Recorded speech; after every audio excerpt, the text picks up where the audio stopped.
Have you ever asked yourself, why don't I enjoy being around people the way I used to? If that question stirred something deep inside you, you're not alone. So many people in their 60s, 70s, and beyond begin to quietly step back from the very social circles that once brought them laughter, connection, and meaning. And here's the thing. It's not because you've grown cold or bitter. It's because something inside you has shifted. Something real. Something wise. This video isn't about blaming others or glorifying loneliness. It's about understanding yourself. We're diving deep into 6 often unspoken reasons why you may no longer crave social connection like you once did. These are not shallow guesses. They're real. They're rooted in the quiet truths of aging, change, and personal growth. Some reasons might catch you by surprise. Others might touch a place you've tried to ignore. But by the end, you may just feel a little more peace, a little more clarity, and a lot more self-respect. Let's begin. Reason number 1. The burden of past betrayals. As the years go by, we carry more than just memories. We carry scars. Some are small. A disagreement, a letdown, a friendship that drifted away. Others cut deeper. Times when trust was broken, when you showed your heart and were met with silence or dismissal. And here's the quiet truth. With age comes caution. You stop opening your heart so freely, not because you're bitter, but because you've earned the right to be discerning. Take Chloe Hour, for example. She's 81 now. For decades, she hosted weekend dinners. Laughter, music, connection. Her home was the heartbeat of her social world. But one by one, things shifted.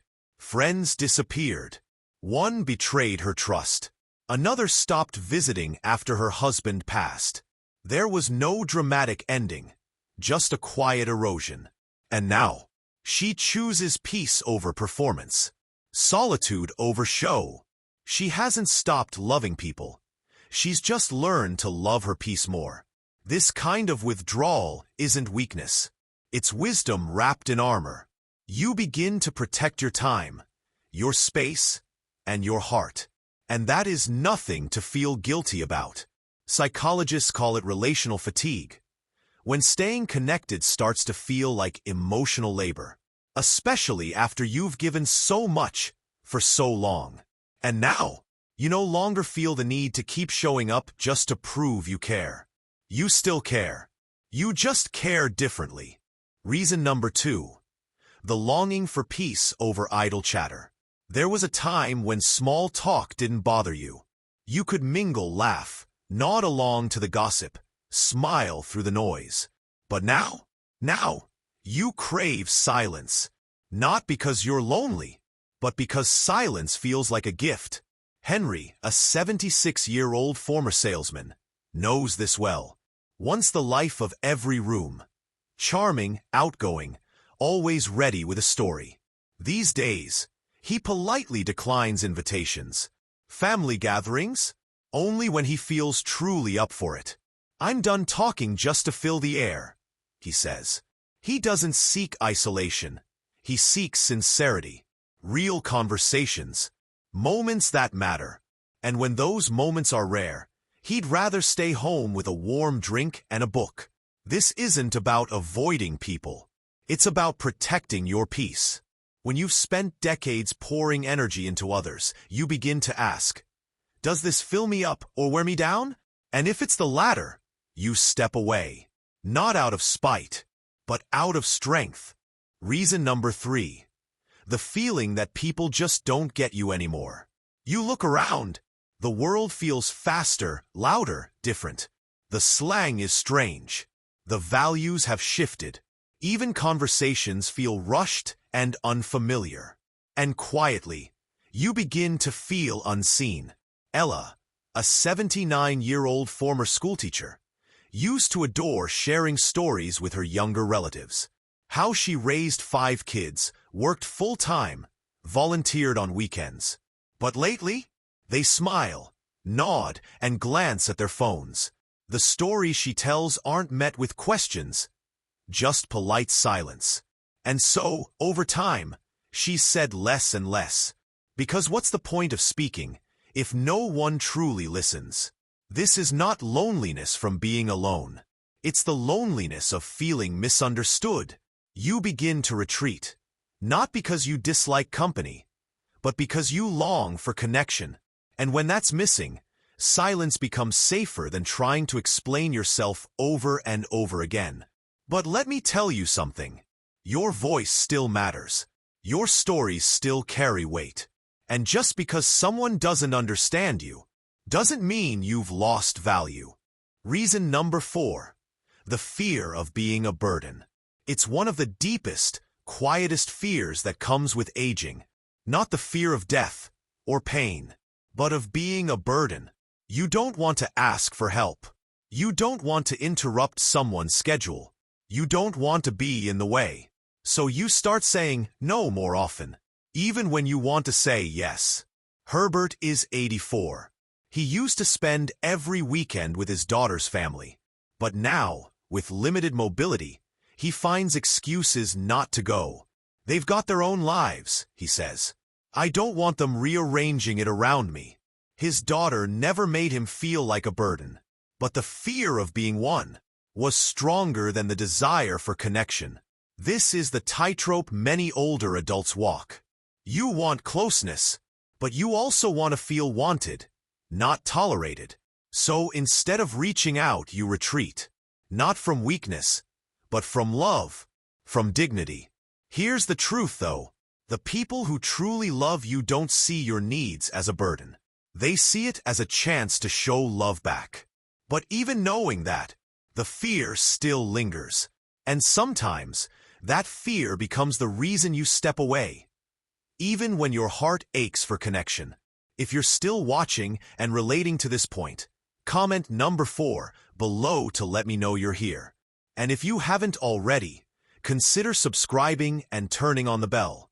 Your support helps us keep creating videos that speak to the heart and soul of your journey. Let's keep going. Reason number 5. The quiet fading of old relationships.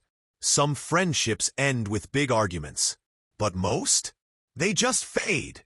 No falling out. No final phone call. Just two lives moving in different directions. You reach out less. They stop checking in. And one day, you realize it's been months or years since you last spoke. And it stings. Not because you're angry, but because it's a reminder that life keeps moving. And not everyone moves with you. This slow fading is one of the hardest parts of growing older. It makes you cautious. It makes you less willing to invest in new connections.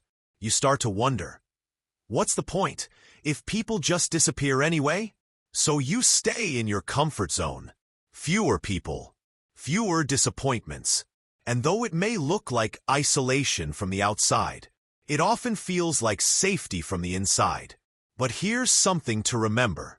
Even if some connections faded, that doesn't mean you're not worthy of new, richer ones. They may look different. They may come slower. But they are still possible.